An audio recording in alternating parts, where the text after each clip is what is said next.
The dust has settled. New lines have been drawn after council elections across Britain and historic election results in Northern Ireland. The Conservatives have had a torrid time, but what will that mean for the Prime Minister's future? Labour made some gains, but fresh revelations last night about Keir Starmer's curry and beer sucked the wind out of their sails. What we're left with is a fascinating patchwork of results across the UK.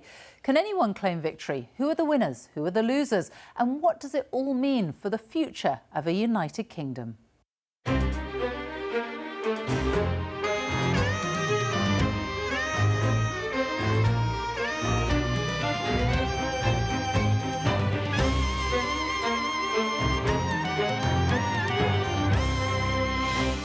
To make sense of it all this morning, I'll be joined by the Deputy Prime Minister Dominic Raab. The Conservatives lost almost 500 council seats in Great Britain. Was it midterm blues, or were voters punishing the Prime Minister for lockdown parties and the cost of living?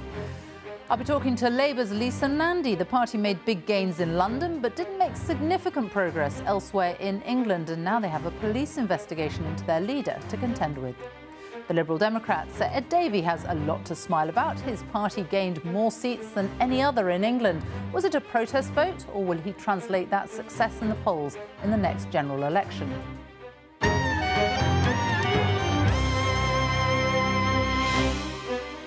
And what does lifelong Tory Alan Partridge make of all this? Steve Coogan joins me as he tours the country in his new show.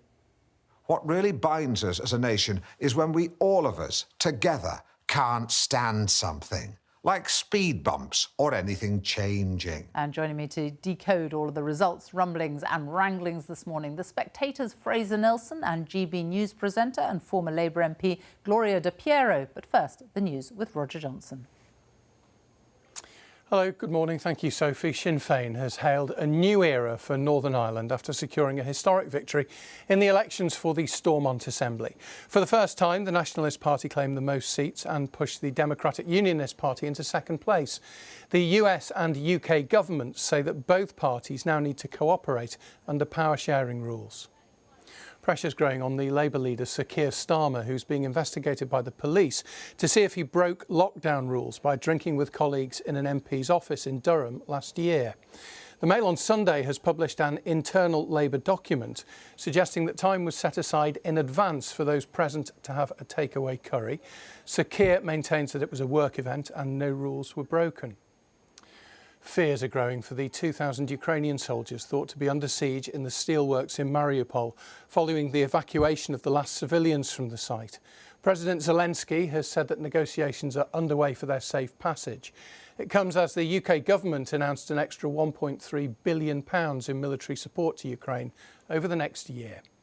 That's it from me. The next news here on BBC One is at 1 o'clock. Now back to you, Sophie. Roger, thank you. Let's look at the front pages this morning now, starting with the Sunday Times. Their main story there, Sinn Féin win reawakens Brexit tensions, and the photograph there, which is in a lot of the papers this morning, of Sinn Féin's Michelle O'Neill with Mary Lou McDonald, the president of Sinn Féin, after that triumph for them in Northern Ireland. The Observer, same sort of headline, seismic Sinn Féin victory fuels debate on the future of the union. The Sunday Telegraph, that photograph again, and their main headline, housing crisis cost us votes. That's an interview with Michael Gove, and it says that the Tories have to learn lessons from the election losses as anger grows at the Prime Minister. The Herald on Sunday, in Scotland, broken Britain, do staggering local election results prove the death of the union is now inevitable, is the question that they're asking. The Mail, like many other papers, focusing on Beergate. Keir Starmer's Beergate story blown apart by the leaked memo, which the Mail on Sunday have got hold of and which is widely reported in the other papers. The Sunday Express, their headline, PM promises Brexit bills bonanza. This is looking forward to next week's Queen's speech, and it says that it will slash red tape, boost growth and make the UK thrive. And the Mirror and the Sun on Sunday, both focusing on royal stories. Just William, this is the news that the Cambridges are going to scrap protocol and use first names only on duty. And the Sun on Sunday, a photograph which I don't think Prince Harry will particularly enjoy, but it's about what will happen when they come here for the Queen's Platinum Jubilee, and Telecrew faces clamp over Jubilee. This is their Netflix documentary they're filming. Will they be allowed to film any of it or not? Well, Fraser, Nelson and Gloria de Piero are with me this morning to go through all of these papers. Let's start with the headlines that Labour really would not have wanted to be seeing this Sunday, Beergate. Yes, not just headlines, but leaked documents which challenge Keir Starmer's story that he was working away, had a bite to eat and then went back to work.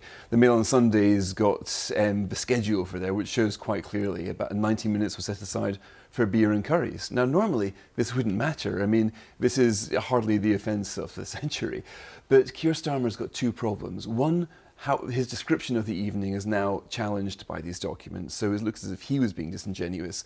And number two, he has said that Rishi Sunak should resign for that birthday cake affair about 10 minutes to number 10. Now, if that's the bar he sets for a front-bench resignation, then you have to ask, will he be taking his own advice if the police find that he broke the rules as well? And it's strange that, you know, that political careers should be decided in any party for such a relatively trivial affair. But both Keir Starmer and Boris Johnson voted to criminalise this behaviour.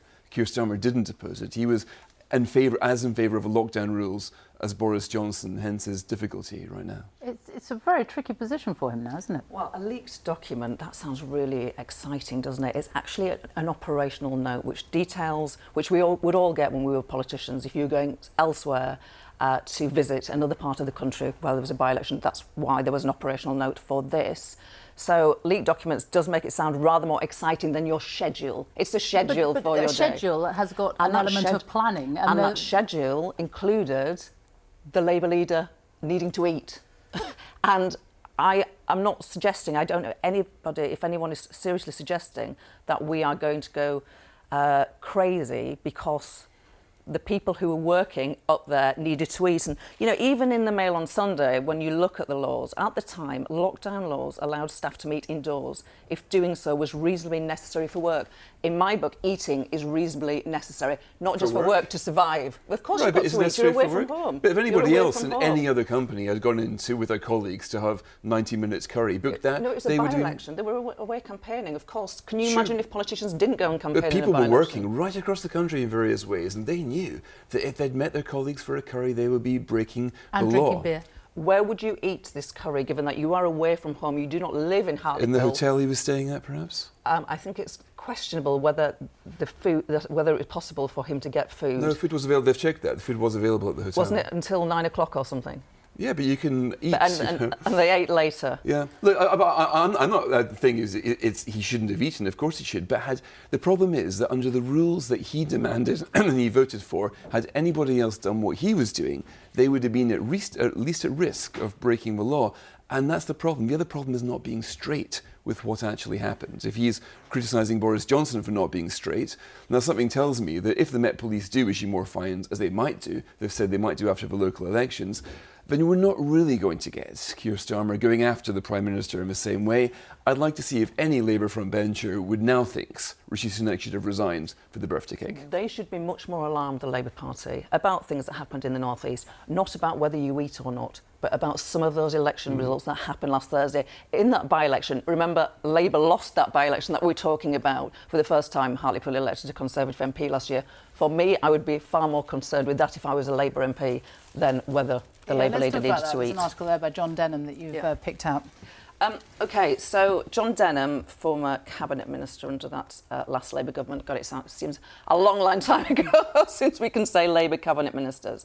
But he makes some really important points here, because I actually think that the election results last Thursday in places without a lot of graduates, in towns, not cities, with working class people, were really alarming. Yes, you can point to Rosendale, Cumbernauld, but in the main, there were seats where the Labour Party went backwards. And as John Denham puts it, Labour has to convince people, in working class English voters who drifted away since that Tony Blair government, that the party stands for people like us. And I don't think that people in those communities near where I used to represent, the surrounding areas to that, they don't think Labour understands them, or worse, or even likes them. Keir Starmer was talking about a turning point then. Yeah, I wouldn't have been quite as jubilant. Thankfully, I am not Labour leader, but if it was me that had been responding to that, I would have said, we've done fine in some parts of the country. Great, but we have a lot further to go. And I'm going to find out why, in some of these seats, these working class wards, we went backwards. And that's the challenge for him. If he wants to be Prime Minister, find out why those people don't like you. And a turning point for the Conservatives as well, not in the way that they would have hoped for. How bad were their losses? Well, the Sunday Telegraph described it as a disaster in a very critical editorial today. That these were, terrible. To lose the seats that they've lost in London, it's difficult to describe yourself as a one-nation party if you're doing so badly in the capital, pretty badly in Scotland as well. And this was at the worst end of their internal expectations. They're lucky that the debate about the lockdown rules means that Keir Starmer is probably more in danger of losing his job than Boris Johnson is. But had that not been happening, then the Tory party would be looking at the pretty dismal set of election results. Now, Michael Gove here makes a very interesting point in the Sunday Telegraph, saying that they're losing in part because they're not building enough houses. Young people can't get on. When that happens, they don't feel they can vote for the Tories. We need to build more houses, says Michael Gove. Tell that to the so-called Tory blue wall. Now, under serious problems now, because a lot of these Tory constituencies don't want the house building plans that the Tories were trying. So they're really between a rock and a hard place here.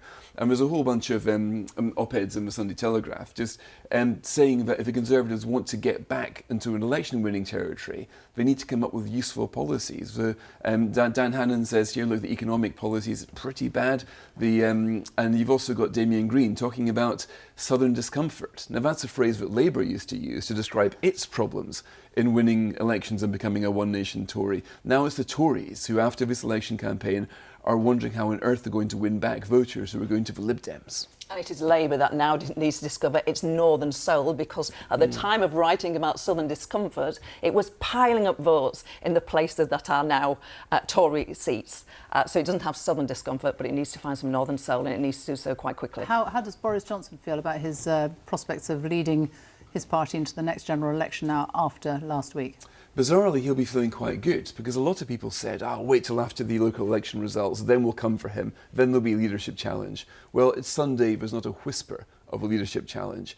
And until the Tories can think of somebody they'd rather have as Prime Minister, be it Liz Truss or Nadhim Zahawi or somebody like that, then he will stay as the default candidate. Right now, the loudest sound, I think, comes from the 3/4 of Tory MPs who will not back him or sack him, who will not say he should stay, nor will they say he should go. They're waiting for something to happen. Could that change with Sue Gray? We still haven't seen the Sue Gray report. Yeah, and we're likely to see some movement on that, some more fines, the Sue Gray report, but I'd be surprised if anything is added to our knowledge about what we all know is a complete scandal what went on in number 10 then. I don't think Sue Gray is going to change that. What will have to change is this Tory indecision. They're in this kind of purgatory right now. They're not happy with their Prime Minister, but they can't work out what should happen, and we're looking amazed as Labour is the party which is now taking more flack. How much difficulty is Keir Starmer in now? Do you think he'll be the next? Will he continue to be the leader for the next year or two? Yes, I think almost certainly. Although there is some speculation in some of the papers this morning that West Streeting and Rachel Reeves, but I can't tell you if that's substantiated. That they're getting great donations into their coffers. But there is a lot of talent on. In that shadow cabinet. What I would say about Keir Starmer is those people that know him much better than me, we were colleagues, but we sort of didn't really speak that much because we were on different sides of the Brexit debate, is people say he really, really wants to be Prime Minister. So let's see, he will have seen those results and he needs to change the story because the current story isn't working for him and is not going to put him in number 10. Northern Ireland, we must talk about that because a really historic result yesterday. Does this threaten the future of the United Kingdom? Well, the Conservatives certainly think that it does. The opening sentence of the Sunday Times' splash story today is that the Sinn Féin, emerging as number one in Northern Ireland, has immediately triggered the government to say to Brussels, we need to renegotiate the protocol because the protocol is tearing apart this country. Now, the protocol, technically, Boris Johnson said, look, we can have these checks, they needn't be burdensome, we can just have little electronic border checks. In reality, these checks have been huge, very politically contentious in Northern Ireland. You're getting people literally marching against the protocol. Trade between Britain and Northern Ireland has gone down by 20%. And you're getting a lot of people thinking that the Brexit deal is undermining the union. You're getting the unionist parties are going through meltdown, partly explains the Sinn Féin resurgence. And we now see Boris Johnson again on a clash with Brussels saying, look, we common sense says we need a new agreement in Northern Ireland, but the EU will give no ground at all. And I think Macron especially is adamant that the Brexit deal will not be reopened and Boris Johnson should lie in the Brexit bed which he made. Are we going to see anything about it in the Queen's speech, though? Well, I think in the Queen's speech there'll be a reference, this is what we understand, to protecting the Good Friday Agreement. Now that sounds pretty innocent, but that is Tory code for we will give ourselves powers to unilaterally tear up the Brexit deal to protect what we regard to be a threat to the Union. Now, if they do that, then all bets are off with the future of the Brexit deal. We could see the return to Brexit talks, we could just see the end of the Brexit deal and a trade war. So things could get very nasty very quickly, but the Conservatives are being pretty clear that they will not let the status quo lie and they will, if necessary, tear it up on their own. I guess growing up, we're sort of roughly, we're not that many miles apart in age, and Sinn Féin to us when we were growing up conjured up some particular images and thoughts of bombs. But I was reading this really nice profile by Rosamund Irwin in the Sunday Times about the Sinn Féin leader, Michelle O'Neill, the first person without a direct IRA past to lead Sinn Féin, and just some words from her that she said last year.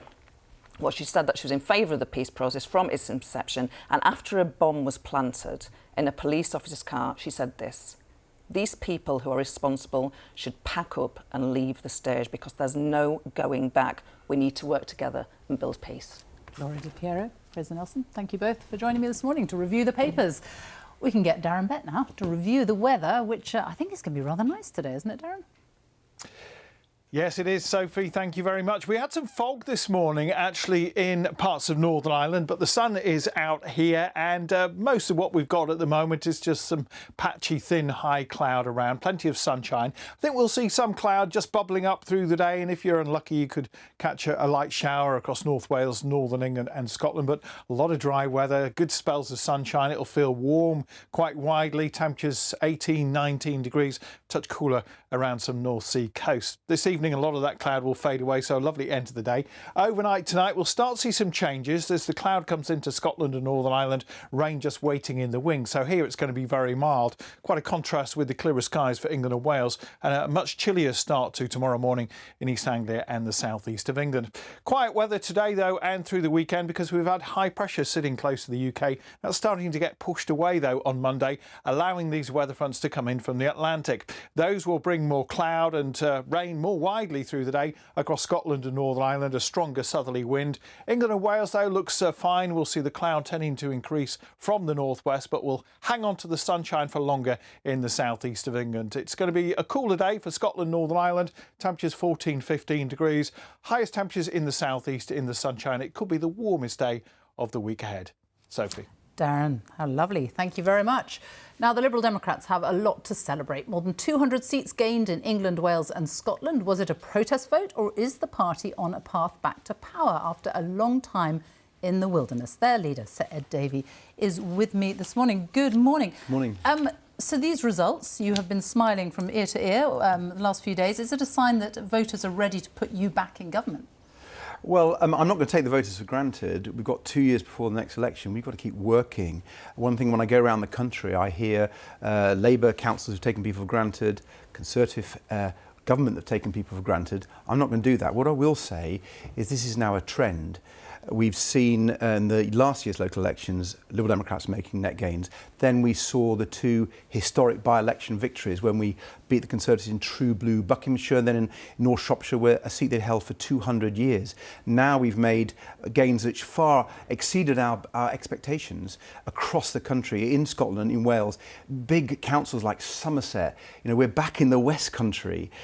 So, yeah, these were amazing results for the Liberal Democrats, but we're going to keep doing our job as an opposition party, holding the government to account for their appalling record on the economy, on the cost of living, and also on the NHS. The Liberal Democrats, you have been very good at campaigning, your local councillors campaigning on the ground. Your candidates do it by opposing things like housing developments, HS2. But nationally as a party, you back HS2. You want to build 300,000 new homes a year. What gives you confidence that this local support is going to translate into national support? Because our local position on things like planning and housing is actually linked to our national position. We want a community-led approach to the homes that people need, and our opposition is to the Conservatives' developer-led approach. What they are doing and want to do is give more and more power to their friends, the developers. Let's remember the developers give the Conservative Party 25% of their income, and the Conservatives have bent over backwards to help developers. If you have a community-led approach, guess what happens? You get more affordable housing, you get more sustainable housing, you get better designed housing, and you get the community around it, the health services, the community halls and so on. So I'm really proud of our Liberal Democrat approach because it's what people really want. But it's different, isn't it? Locally and nationally. HS2, for example, you oppose it locally, you back it nationally. Well, to take HS2, I know you're referring to it because that was the by-election that we won against the Conservatives in Chesham and Amersham. And the Conservative MP previously had opposed HS2 when the Conservatives had voted for it. So sometimes on those sort of really big issues, that's not surprising. But in terms of our overall approach, I'm really proud that we had Liberal Democrat campaigners and councillors giving our national message across the country on the cost of living and saying to people, we want to help you with a big tax cut on the health service. We've been raising the alarm on the health service. We did it in North Shropshire, we've done it in Somerset. The real issue on things like the health service is, take example, the ambulance delays. In the southwest of England, the ambulance delays are worse than any other part of the country. People are having to wait, if they've had a heart attack or stroke, they're having to wait for an hour for an ambulance. That's doubled and got worse in the last 2 years. And the way you're going to make a real difference on this is if you get back into power nationally. If the share that you and the Labour Party got in this election did translate into a general election, you both together have enough seats to form a government. So are you going to go into coalition with the Labour Party? You're asking me to think about 2 years ahead. Oh, it's not very long, you know. Well, it could be 2.5 years ahead. And as I said earlier, I'm not going to take voters for granted. I have a job to do, and that is to hold this wretched government to account on their appalling economic measures. They're failing to help people, and on their health service. And you're not answering my question. Because you're talking, it's a hypothetical one coming out 2 years ahead. No, but it's about getting you. You have done very well in the local elections. It's about getting back into power, which must be your ambition, your goal. So, in order to do that, you'd have to go into coalition with the Labour Party. Would you be prepared to do that? Well, you're right to say that I am ambitious for the Liberal Democrats, our values, our principles. I want to make sure that we get rid of this Conservative government. I completely agree with you that I think Boris Johnson is an indecent Prime Minister. I didn't say that, to be fair. I said you wanted to get into government. But how are you going to do it if you don't go into coalition with Labour? First of all, we have to beat Conservative MPs. We have to get this Conservative government out. And what was great about our results on Thursday was in target seats for the next general election, in Wimbledon, in Easham Walton, in Cheadle, in Wokingham, you saw Liberal Democrats making advances. And if we make those advances at the next general election, we will topple lots of Conservative MPs, we'll get the Conservatives out of Downing Street. What happens after that can frankly wait. That's hypothetical. It's 2.5 years away. It's not that far. But it's something you must consider. Well, I'm considering about how we hold this appalling government to account and how we defeat Conservative MPs in the next election. And what was great about last Thursday, it showed we were making huge progress in places like Somerset in the southwest, in places like Westmoreland and Furness in Cumbria, against Labour in Hull. Let's remember, we won a council off Labour and seats off Labour across the country. So I'm really proud of that progress, and I'm really proud that our campaigns on behalf of people, we've been listening to communities. We've been making ourselves the local champions on issues from the cost of living to the health service to things like sewage, by the way. I've got one question I need to ask you, because you have called for Boris Johnson to resign for breaking COVID rules. What about Keir Starmer? If he's found to have broken COVID rules, should he resign? Well, no politician is above the law. The police are right to investigate any politician where there's evidence that they've acted in any way that needs to be investigated. So that's absolutely clear. I have to say, when I look at the huge law-breaking in number 10 with the multiple parties, and worst of all, the lies. I mean, I called for the resignation of Boris Johnson before the Met investigation. And the reason I did was when Allegra Stratton revealed there'd been parties, that was in direct contradiction to what Boris Johnson had told OK, Parliament. but let's go back to the original question. If Keir Starmer is found, it's very simple, if he's found to have broken the law, does he have to resign? Well, as I made really clear, no politician is above the law. So that's yes. So if any politician, be it Keir Starmer, Boris Johnson, if they get a fixed penalty notice after a police investigation, it's extremely difficult for them to continue. Ed Davey, thank you very much.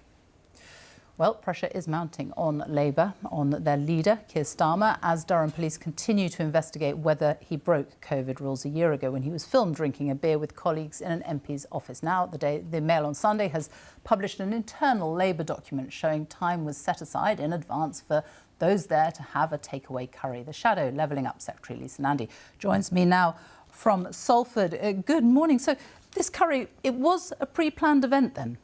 It was a work visit, which is always planned. We don't just wander around the country trying to make speeches. We plan out a visit in advance, and that included a few times during the day when the people on that visit will have stopped to eat. I've been on lots of these visits over the last 12 years with 3 different Labour leaders, and you do normally factor in time for food. But Keir Starmer has said that he had food and then continued and went back to work. There's a story in the Sunday Times today, a source who was there saying it was claimed that Starmer worked during the curry and then after the curry. None of those two things happened. He did not go back to work, to the best of my knowledge. Is Keir Starmer telling the truth? He is telling the truth. Every single visit I've been on with Labour leaders, whether it's Ed Miliband, Jeremy Corbyn or Keir Starmer over the last 12 years, when we've stopped to eat, what we've done typically is run through different questions that have come up over the time that the politicians have been out talking to the public, doing the event that was planned.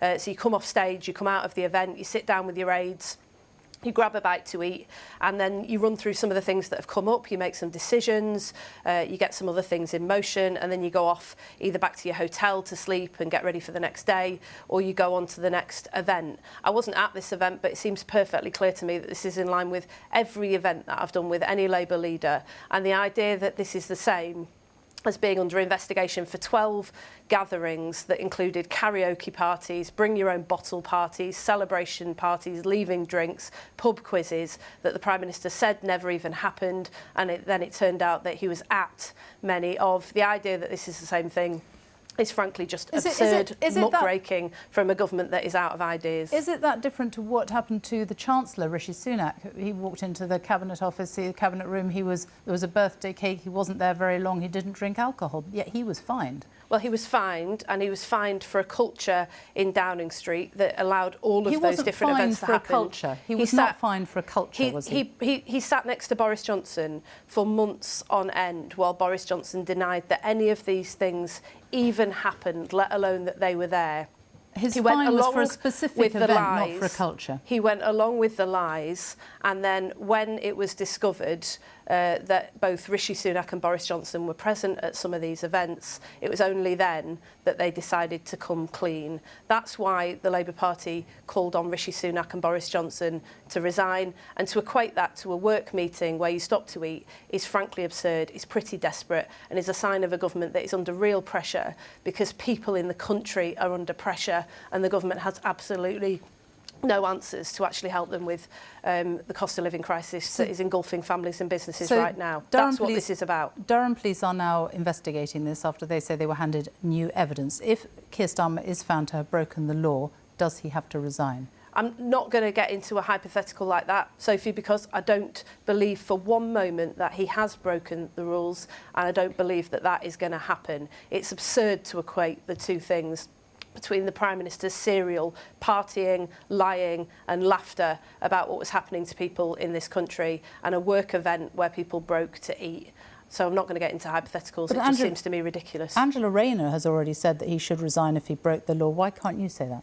because he don't believe he did break the law for a moment. He's already been investigated for this after the Conservative Party flung mud at him last time and was cleared by the same police force. I'm absolutely confident that will happen again. I don't think there's many people in this country who believe for one moment that Keir Starmer is the sort of man that goes around tearing up the rule book. He was the Director of Public Prosecutions. He makes rules. He doesn't break them. He self-isolated 6 times during the pandemic. I honestly don't think I know a single person who self-isolated that many times and tested so often during the pandemic. He's careful, he's conscientious. They can fling as much mud as they like, it just simply isn't going to stick. But we're going to talk about the cost of living crisis and the action that should be taken now to get money back into people's pockets and keep them afloat. That's what they don't want us to talk about, but we're going to continue to do so because that is what matters to the country. I mean, Keir Starmer, at the end of January, he tweeted that the Prime Minister is now under criminal investigation for breaking his own lockdown laws. He needs to do the decent thing and resign. He's now under investigation over lockdown laws. Shouldn't he resign? But at the time that he tweeted that, and the reason that we called on Boris Johnson to resign is because the Downing Street was under investigation for 12 separate gatherings, which we now know were karaokes, they were celebration drinks, they were leaving drinks, they were garden parties, they were pub quizzes that the Prime Minister was presiding over, and suitcases of wine being smuggled through the back door of Downing Street to avoid the cameras. To equate that to a work event where you stop to eat is frankly absurd, and it's desperate, and we're just not going to entertain it. It's a desperate attempt to deflect from what is happening to people, that you have pensioners who are getting on buses in order to keep warm in this country in the 21st century, and a government that is standing aside doing absolutely nothing about it. We need a windfall tax, we need real action to help people now, and we are determined that the government is going to do that, however desperate they get and however much mud they sling at us. You're saying, though, that you're not going to say that he should resign because you say he just hasn't broken the rules. We don't know what evidence the police have got. We don't know what they're looking at. If they come forward and say he has broken the law, does he have to resign? I just don't believe that they're going to do that. But that's not the question, is it? I mean, I'm asking you if they say he has. We don't know what the police are looking into. If they come forward and say he has, should he resign? I'm not going to say that he's got to resign and entertain ridiculous hypotheticals, and the reason that I'm not going to do it is because this is a game. This is a game where the Conservative Party is in real trouble. They and their cheerleaders in the media are flinging mud in increasingly desperate attempts to try to hope that some of it will stick at their political opponents. I think you can see from the local election results on Thursday that just simply isn't working. People are sick and tired of a Prime Minister who won't tell the truth. They've started to look again at Labour. We've started the fight back in England, Wales and Scotland, and now we're going to get on the front foot. This Queen's speech is going to have very little in it that's going to address people's real problems, but we're going to get out there and show people that there is an alternative, that we can get money back into people's pockets, that we can rebuild our great towns and cities in the North and the Midlands and across the country, and that Britain can get moving again. Do you see how he can be accused of hypocrisy, though, for demanding that the Prime Minister resign before he was fined, when he was just being investigated himself, and then Sir Keir Starmer failing to do so himself? It doesn't stack up, I'm afraid. The situation is just simply not the same. When we called for Boris Johnson to resign, he was under investigation for 12 gatherings that he said simply never happened, that he denied that he was at, that we now know included karaoke, bring your own bottle, garden parties, and emails being circulated around Downing Street from his most senior official saying to people, we want to have thank you drinks for you, bring your own bottle, come to the garden and we'll have some drinks. That was clearly not allowed under the rules. They made those rules, they broke the rules, they lied about it and they laughed about it. Keir Starmer has done not a single one of those things, and that's why I just think this conversation is absurd when people at the moment are wondering how they're going to get through the weekend without food in their cupboards. But it's not. I mean, Keir Starmer concentrated on it endlessly in Parliament. He talked about lockdown, he talked about breaking the rules, he's called on the Prime Minister to resign repeatedly over the past few months. It's not just the media that are talking about this. Keir Starmer spent a whole week in Parliament, 3 days in a row, talking about it. Sure, because if you make the rules, you break the rules, you lie about it and you laugh about it, then yes, it does matter, because if people can't trust you to be honest about that, then they can't trust you when you say that you'll take action on the cost of living crisis and you don't, when you say you'll level up the country and you don't, when you say that you'll resolve the problems with the Northern Ireland Protocol and that you've done it and that it's all going to work fine, and then it turns out that you don't. That's why that matters, and that's why it's right that we held them to account. But what I won't entertain is the idea that these two situations are equivocal. Hand on heart, I don't think there are many people in this country who genuinely believe for 1 second that Keir Starmer is the sort of guy who goes around tearing up the rules. The trouble is, I think that most people do genuinely believe that about Boris Johnson.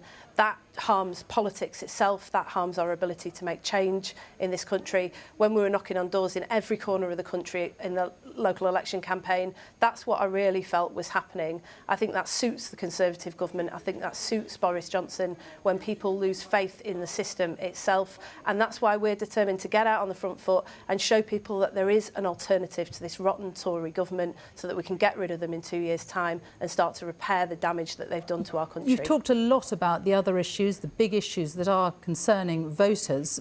Do you think that Keir Starmer has made a mistake spending so much of his time talking about so-called Partygate instead of the big issues like cost of living? No, and in fact, I appreciate the chance to set the record straight, because there was a bit of grumbling in some of the media that Keir Starmer and I were divided on this, and we're not. We've had a number of conversations about it over the last few months about how we're going to make sure that there is a proper focus on the crisis that is engulfing families and businesses across this country, with people just not knowing how they're going to stay afloat with the highest inflation rates in a generation. And it's right to hold the government to account when they lie, when they break their own rules, and when they treat the public with utter contempt. But it's right to hold them to account for that, because if they're not honest about those things and they don't keep to the promises that they make, then they don't keep to other promises as well. And we've seen money stripped out of our communities when they said they were going to level us up. We've seen money taken out of people's pockets, which is fueling the crisis on our high streets when they said they were going to repair them. All of these big promises they made at the last general election, the whole thing is falling apart. There's just a sense that this country is falling apart. And we've got to hold the government to account for that. So given that, would you have expected, or would you not have expected, to have done much better in places outside of London in these local elections, especially in the north of England, where Labour was previously in power for decades? Look, I came on this show 3 years ago and said, after we'd watched our entire Labour base crumble in every nation and region, I'd lost good friends, good people. Wigan used to be, I used to sit in Wigan and look out to a sea of red and watched a sort of ocean of blue emerge. I didn't know if that break was permanent. I knew it was painful. I didn't know at that time if it was permanent. I think Thursday shows that that is absolutely not the case. People feel that we're a party worth looking at again. They feel that we're a party worth listening to again. But over the next few months, I'm determined that we're going to break through that cynicism that Boris Johnson is fueling about politics itself, and show that it is possible to rebuild our regions and nations, so that every town, village and city in this country can contribute to the national story. We won't see much of that in the Queen's speech this week, but Labour is going to do it. We're going to get on the front foot and we're going to speak up for the country that we know that we can be. Should the next leader of the Labour Party be a woman from the north of England? Well, in that situation in sort of 2040, let's see how the land lies. First of all, we've got to get into government. We've got to make Keir Starmer Prime Minister. I've got to get into Michael Gove's office and start sorting out the very real problems that this government has created for people around the country. And once we've sorted all of that out, it'll be time to hand over to the next generation, and who knows. I mean, in all seriousness, the idea that Labour would spend the next few months talking about ourselves rather than the country, that Keir Starmer and I are absolutely united on the idea that that cannot possibly happen. We've got one job. We've got to convince the country there's an alternative. We've got to get into government, and we've got to turn the situation around for this country, and that is what we're going to do. Lisa and Andy, thank you very much for joining me this morning. Thank you. Now, in these noisy, often turbulent times, who better to bring the country together than Alan Partridge? Steve Coogan's inimitable comic creation has been a national figure for more than 25 years. Now, Partridge is back on stage and on tour, and his mission? to unite us all after recent bumps in the road. He describes his new show called Stratagem as part TED Talk, part West Side Story. I'm going to be speaking to Steve in a moment, but first, a word from Alan himself. Today we live in a scissored aisle, with Brexit and COVID leaving us less united than ever. But whether you're a pro-European who's had the jab or a Brexiteer who doesn't believe in vaccines, I want to build a bridge. For while we don't always agree, what really binds us as a nation is when we, all of us, together, can't stand something, like speed bumps or anything changing. Well, I'm delighted to say that Steve Coogan and his go-away mug of coffee are joining us now, live. Hello. Hello. So what does Alan Partridge make of all this then, the local elections? Well, Alan is by nature a conservative, so he would be concerned, as I think all conservatives should be. It's not a slam dunk for Labour, but I think even Partridge might consider Boris Johnson, who he would sycophantically admire, as perhaps a lame duck. And what about you yourself? This is like interviewing two different guests, two for the price of one. You're a Labour man, aren't you? I mean, in your tour, Alan Partridge's motivational advice, it's all the central focus of this comedy. But what would you be saying to Keir Starmer, for example? Don't allow Rupert Murdoch and the Sunday Times to frame the agenda. As simple as that? Yeah. Do you think he's doing a good job? I think he is under difficult circumstances. Yeah, I do. It's a long time, isn't it, since you went on tour with Alan Partridge. Now you've got a mission to heal the nation. How are you going to do that? Well, what's peculiar about performing live is that, first of all, there's no filter, which is one of the reasons I wanted to go back and do it again.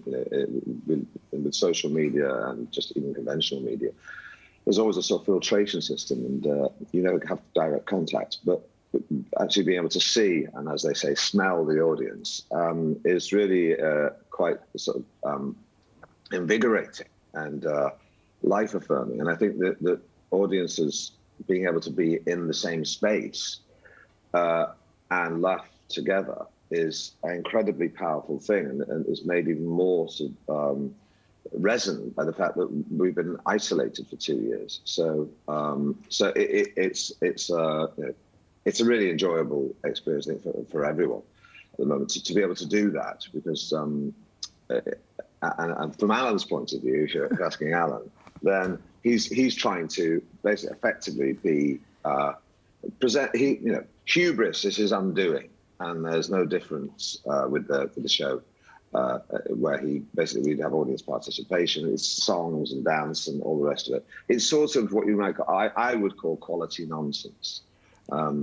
There's so many people around, aren't there, who sort of set themselves up as these people who are going to fix the people's personal problems and the nation's problems. So Alan tries to address geopolitical things, the changes in popular culture that have arisen, diversity, the post-Me Too environment. And if there's a banana skin or a hot coal, Alan will either burn his feet or slip on it. I mean, the nation has certainly changed somewhat, hasn't it, since Alan Partridge was last confronted with them face to face in the 14 years. What does he make of it all? Well, I think he's like all, if you like, socially progressive but economically conservative people. He tries to embrace these cultural changes because, that's the way forward. I think anyone who's seen which way, even opportunists, which Alan is certainly, see which way the wind's blowing and lean into it. There's a way sort of socially progressive conservatives do, like David Cameron, that they embrace their notion of gay marriage that ordinarily, socially, those people, those backgrounds wouldn't have had any truck with. But we've seen. So Alan is desperately attempting to be modern, inverted commas. All the BAME, gender fluidity, and all that Alan tries to jump on it and tries to own it, but slightly unconvincingly, like a politician. Well, Stratagem is the name of the tour. For people who want to go and see how he deals with all that, Steve Coogan, thank you very much for talking to us this morning. Thanks. Now, history was made last night as Sinn Féin emerged as the largest party in the elections for the Stormont Assembly in Northern Ireland. But the second-placed Democratic Unionists are refusing to rejoin the executive until post-Brexit trading arrangements are changed.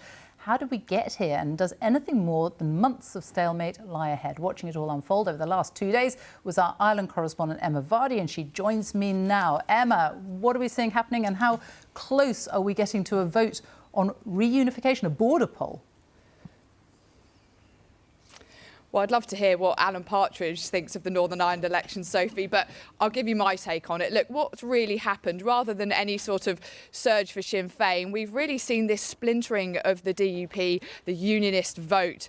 And, you know, Northern Ireland's felt like a pretty angry place lately in some sections of unionism because of the anger over the Brexit arrangements, that new trade border down the Irish Sea. We've had months of loyalist marching bands holding protest rallies in the street. They feel that that new trade border in the Irish Sea somehow severs Northern Ireland's place in the UK and even moves us closer to a united Ireland. So what we've seen is that some DUP voters who believe they may have been too soft on the Northern Ireland Protocol have been moving over to a harder line party, the traditional unionist voice. That has cost them. And on the flip side, Sinn Féin ran a very disciplined, very tight campaign. They didn't talk very much at all about a border poll, hoping to broaden their appeal, not to put off people because that issue might be too divisive, talking much more about things like the cost of living, the everyday issues. And it very much worked for them. But despite it being a historic victory, almost nobody thinks there's going to be a functioning executive here next week. The DUP have said they won't go back in because of their protests over the Brexit arrangements. So what we're going to see, and we've already started to see it from the Vice President of Sinn Féin, Michelle O'Neill, is them calling out the DUP, basically saying that we're here to govern, where are you? Emma Vardy. I will lead my team up to Stormont on Monday. The people have told us throughout the course of this election that they expect us to work together. The people are right. Now, on the other side of this, of course, the DUP says, look, what the Northern Ireland Protocol has done is destabilise the Good Friday Agreement. That was set up to create an equilibrium here between unionists and nationalists. They believe that new trade border in the Irish Sea upsets the unionist side of this. It says there was no unionist consent for this. And Jeffrey Donaldson, the leader of the DUP, says, how can we go back into the power-sharing executive when the Good Friday Agreement is under threat? Yes, we will accept the outcome of the election. However, our position remains that we need to remove the long shadow of the protocol that is inhibiting our ability to operate and function properly. Emma Vardy there with the latest from Stormont. Thank you so much. Well, the Deputy Prime Minister, Dominic Raab, is with me now. Are we looking at the beginning of the breakup of the United Kingdom? No, I don't think so, but I think particularly after the elections in Northern Ireland, there are two things that really do matter. One is to bring some stability to the situation. I think the people of Northern Ireland will want to see an executive up and running. We need to try and bring the parties together to make that happen. And secondly, and we've been talking about this, you've heard us talking, the government talking about this for some time, one of the big obstacles to providing that stability, and you've heard it from your clip there, is Northern Ireland Protocol. So we will be making sure that we fix that, because it is one of the keys to unlocking the executive that will bring the stability and make sure that the people of Northern Ireland have the bread and butter issues that they care about, that they voted on in these local elections, properly focused on. But you say you don't think this is the beginning of the unravelling of the United Kingdom, yet you've got Sinn Féin, now the most powerful party, the president of Sinn Féin saying that she could envisage a border poll in the next 5 years. Well, it was quite heavily caveated, but what she said. But what I've noted is that 58% of those voting in these elections voted for those that either support the union or don't want to see constitutional change. So I get back to the point, I think what the people of Northern Ireland, the message they've sent is they want some stability, so we need to try and get the executive up and running, we need to bring the parties together. I know Brandon Luce very focused on all of that. At the same time, there is clearly this problem. We've talked about it now for weeks and months. We've set out our proposals, and we're going to have to fix the problem with Northern Ireland Protocol. That cannot be put off. It has hurt communities across the board, no matter what their background, and it is clearly now holding back the stability that we want to see brought. How are you going to do that then? Well, we've set out proposals in a command paper. I've talked on this show previously about those. We've had some constructive engagement from the EU, but not enough to solve the problem, and we've been very clear that we can't let matters lie there. We cannot let matters rest there. So we'll be taking forward further action. I mean, ultimately, nothing is off the table, but we need to fix the Northern Ireland Protocol to provide the very stability that I thought was brought out by your clip there. But the DUP don't want it fixed, they want it scrapped. It needs to be solved. The fact is it's not working the way it should have and could have been made to work with the right goodwill, pragmatism, flexibility, and we cannot have, if you like, the disruption that we've seen to trade flows between Northern Ireland and the rest of Great Britain, and the impact that that has on the constitutional integrity of the UK. That is itself what is putting at risk the Good Friday Agreement, the Belfast Agreement, and we've now got to fix it. So the EU seems to be making it clear that they're not going to budge. Is there going to be legislation in the Queen's speech next week? Well, you know, Sophie, I can't speak about what will be in the Queen's speech because of the convention around that. That goes to Parliament first. But what I can tell you is that we will not let the matters rest here. We will need to fix the significant and substantial problems across all the different communities that the application of the Northern Ireland Protocol by the EU has caused. Most people in Northern Ireland, it's not the main concern for them, is it?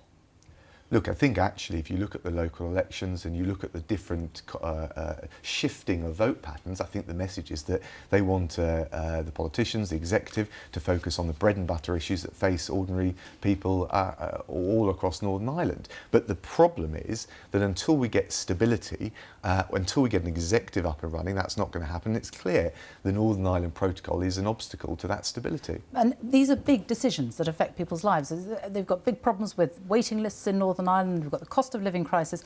Aren't you just playing politics with people's lives? Because it was not the dominant issue in the elections for Stormont in Northern Ireland. No, I agree with all of that. There are the bread and butter issues that across the whole of the United Kingdom. It's the one thing that I think is common to all parts of the UK, that the bread and butter issues, and some of them will be local, some of them will be national, some of them international, were the priority. But the problem is, until the people of Northern Ireland have an executive that can serve those issues and address them, we're not going to be able to see that stability and that focus provided. And the thing that is the big obstacle to that has been the Northern Ireland Protocol. Which the DUP says has to be scrapped, not fixed. Well, Brandon Lewis and the Prime Minister will be talking more about that. But as you know, Sophie, we set out a command paper, a whole range of things, explaining why this has had such a disruptive effect on businesses across all communities in Northern Ireland, why it is and the way it's been applied in a particularly dogmatic way, why it is disrupting not just the economic but also the constitutional integrity of the UK, and we will not let that happen. The Prime Minister has been very clear about that. What do you say to DUP members and to politicians who blame you, the Conservative Party, for the results in their election? Well, look, what we want to see is the Northern Ireland executive up and running so that the politicians in Northern Ireland can be accountable to the people of Northern Ireland for what's happening. That's right, politicians need to be responsible and accountable for what they do, and that's true for all of us, whether in Northern Ireland or across the UK. But we need to see the stability brought to Northern Ireland. So the number one focus is to try and bring parties together, get the executive up and running. But that won't happen. It's very clear, and we've been cognisant of that now for a long period of time, that unless these problems created by the Northern Ireland Protocol are not properly resolved, they have to be, and that will happen. Is this just Brexit damaging the United Kingdom, damaging the Union? No, I don't think so. I think it is the approach that the EU has taken, the particularly dogmatic approach it's taken to Northern Ireland. We can go, but I don't think it helps anyone rehearsing all of those arguments. I've had them many times here on this show on a Sunday morning. But the reality is it's clearly not working the way it was intended. It is clearly posing a threat to the Good Friday Agreement because of that impact on trade, economic integrity, constitutional integrity, and the Prime Minister has been very clear, Brandon has been very clear, we're going to fix the problem. Let's look at the local election results. Sure. A tough night, that's what the Prime Minister described them, certainly been a torrid time. If someone had said to you, if I'd said to you a week ago on this programme that you'd get to this Sunday and you'd lost almost 500 councillors by the end of the week, what would you have said? Look, I think it's been a very challenging set of results, but at the same time, there are areas where we've been made gains in Hartlepool, in Barnsley, Bolton, in the so-called red wall seats, in the blue wall seats from Thurrock to Basildon. There are places we've made gains. I think the reality is mid-term governments face a challenge in local elections. There's often a protest. It's more than challenging, isn't it? No, they're difficult, challenging. But at the same time, what we've seen, and you have to look at the picture in the round, is that the Labour Party unable to cut through beyond London. And, you know, forget what the politicians say, but if you look at Michael Thrasher... Well, that's not true. I mean, look at Scotland. Curtis. They've beaten you into third place in Scotland. The Conservatives have been wiped out in Wales. From a high water, so take Scotland, from a high water mark in 2017. But look, the fact is that for midterm governments, we face these challenges, I think, as well. What people decide, what they vote on in a set of local elections, where it's a chance to protest, is very different from what they will vote for when the government of the United Kingdom is at stake.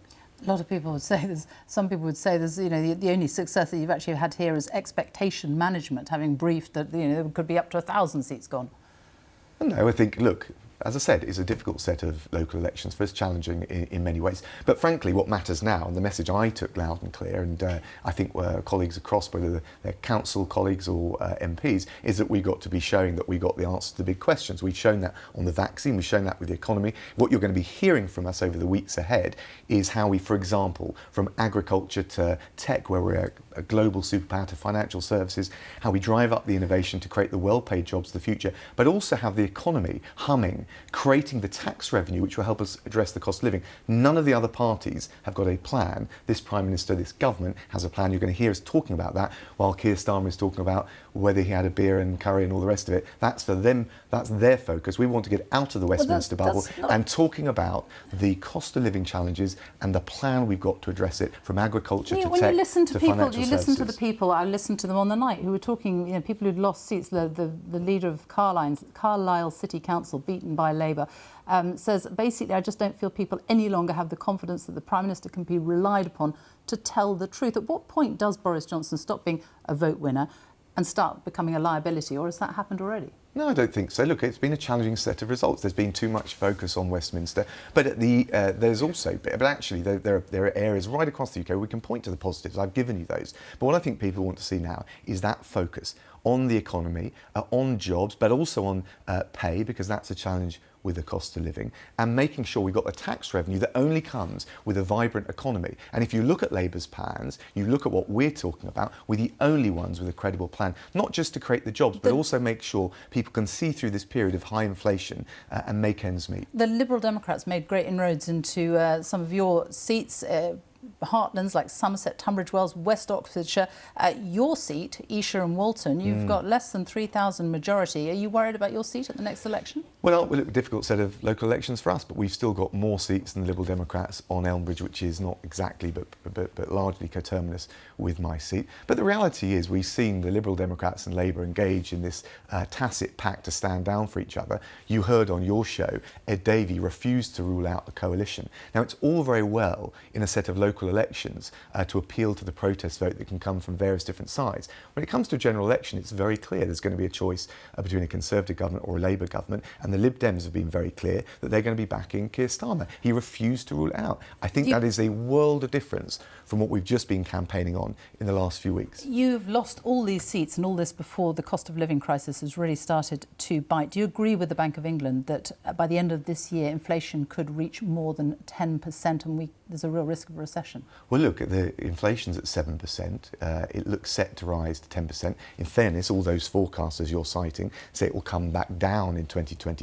So we've got that period where we've got to do everything we can, which is why right at the outset, I've been saying we're talking about what we do to create the well-paid jobs to help people through, but also, and it only comes with a thriving economy, to create the tax revenue, which is how we've provided a 22 billion package of support, which we're continuing to work on, to provide working families across the UK with the support to see them through the challenges that the world is facing with inflation. That they have that at the moment. Can they be reassured that there will be something substantial next week in the Queen's speech that is actually going to help them pay their bills? Sorry, Sophie, that's not right. We have already put in place the changes to universal credit, an extra £1,000. We've already looked and provided the national living wage that's been boosted to provide an extra £1,000 for those eligible.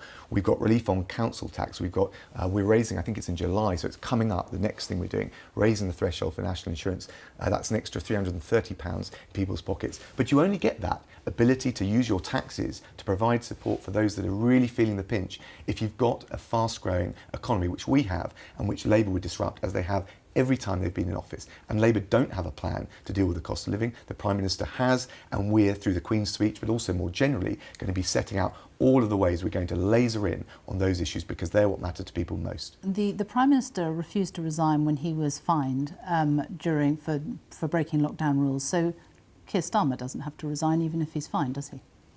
Look, Keir Starmer's clearly got a bunch of questions to ask in terms of how straightforward he's been with the public in his answers to Beergate and also, frankly, the rank double standards. That's for him. That's the Westminster bubble, but he's going to have to answer those questions for his own credibility. But he won't have to resign.